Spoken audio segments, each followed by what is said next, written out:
Question number 13 is an example of an inelastic collision where momentum is conserved.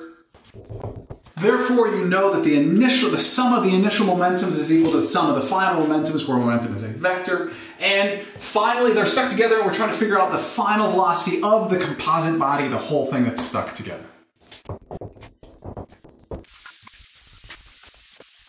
Therefore, the initial momentum of the system is the momentum of, actually, notice that I've labeled this one number 1 and this one number 2 just to make it easier. So we have the initial momentum of 1 plus the initial momentum of 2 is equal to the total final momentum. Because the two are stuck together, we have a total final momentum and a velocity final.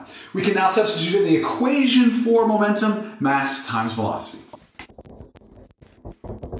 So we end up with mass 1 times the velocity of 1 initial plus the mass of 2 times the velocity of 2 initial is equal to the total mass times the total velocity final. And the total mass is just the mass of 1 plus the mass of the second.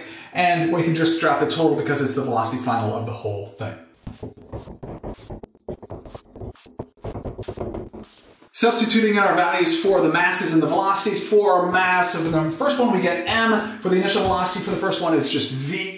The mass of the second one is 2 times m. The initial velocity of the second one is v over 2. Adding up our masses, we get m plus 2m. Therefore, on the left side, we get mv plus m times v. On the right-hand side, just works out to be 3 mass times velocity final. You can see that all the masses cancel out. On the left-hand side, we end up with 2v. On the right-hand side, 3 times v final. Therefore, v final is equal to 2v over 3. The correct answer is C.